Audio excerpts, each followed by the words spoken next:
Itinala ni Vice President Leni Robredo sa United Nations ang mga issue sa kampanya kontra droga ng gobyerno.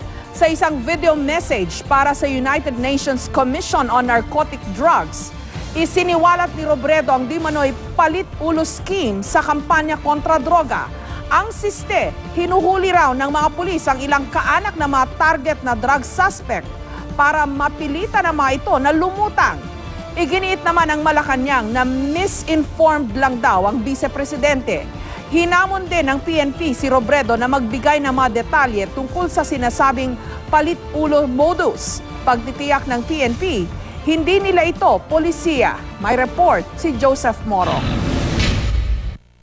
They told us of the palit-ulo scheme, which literally means exchange heads, where the wife or husband or relative of a person in a so-called drug list will be taken if the person himself could not be found. Yan ang isiniwalat ni Vice President Leni Robredo ukol sa umano'y palit-ulo scheme sa kampanya kontra droga ng administrasyon. Sinabi yan ng Vice Presidente sa isang video message na ipapalabas umano sa isang session ng United Nations Commission on Narcotic Drugs Annual Meeting sa Vienna, Austria bukas. Ayon sa kampo ni Robredo, mga residente raw ng mahihirap na komunidad na nagtimbre nito sa kanyang opisina. Bukod sa palit-ulo, tinalakay rin ni Robredo sa video ang nangyayari raw sa gitna ng kampanya kontra droga, kabilang na di umano'y warrantless operations ng pulisya sa mahihirap na komunidad. People are told that they didn't have any right to demand for search warrants because they were squatters. Some of those have told us that when there's crime, they normally go to the police. Now they don't know where to turn to. Our people feel both hopeless and helpless, a state of mind that we must all take seriously. Bagaman sang-ayon siyang dapat magkaroon ng ligtas na komunidad para sa lahat, hindi raw dapat isiping bala lamang ang solusyon sa problema sa droga. You cannot kill addicts and declare the problem solved. Hiniling na raw ni Robredo sa Pangulo na tutukan ng iba pang isyu sa lipunan gaya ng kahirapan at hindi lamang ang problema sa droga. Sa isang pahayag, sinabi ni Presidential Spokesperson Undersecretary Ernesto Abella na mali lamang ng intindi ang Vice-Presidente ukol saan ay palit-ulo. Git ni Abella, tinutukoy raw marahil ni Robredo ay ang pagtulong ng mga maliliit na drug suspect sa pulisya upang mahuli ang mga malalaking isda sa kalakaran ng droga kapalit ng mas magaang parusa. Para naman kay Presidential Legal Counsel Attorney Salvador Panelo, tila misguided at misinformed daw ang Vice-Presidente. This is absolutely groundless and has no basis in fact and in law.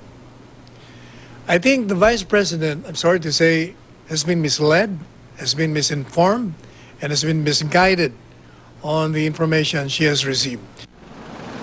Ang PNP naman, hinimok si Robredo na magbigay ng eksaktong detalye kaugnay ng umano'y palit-ulo scheme para maimbestigahan nila ito. We ask them to be more specific and let us allow those allegedly has done this answer for it.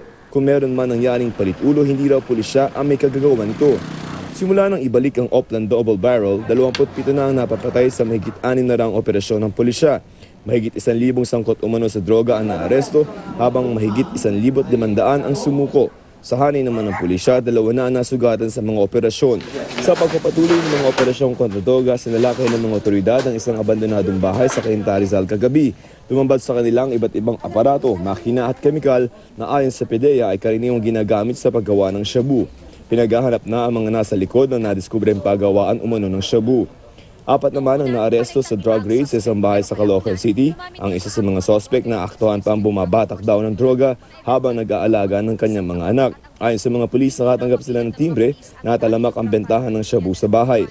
Aminado naman ang mga sospek na gumagamit sila ng shabu. Sa Dumaguete City, arestado sa entrapment operation ng PDEA ang babaeng runner umano ng droga. Nakuha sa suspect ang 11 pakete na hinihinalang shabu. Ayon sa suspect, galing ang droga sa loob ng Dumaguete City Detention and Rehabilitation Center. Wala pang pahayag ang warden ukol sa kalakaran umano ng iligal na droga sa kulungan. Nadagdagan din ang mga kaso ng pagpatay na posibleng may kinalaman sa droga. Dead on the spot sa loob ng kanyang minamanayang SUV sa Parañaque City, ang 42 anyos na si Ben Chua. Kwento ng isang saksi, pinagbabaril daw ng mga saliring sakay ng 2 sasakyan ng SUV ni Chua. Agad naman tumakas sa mga saliring matapos ang insidente. Na-recover sa crime scene ng ilang basyon ng bala at isang sachet ng hinihinalang shabu. Patuloy ang investigasyon sa Roma Maril. Joseph Morong, GMA News.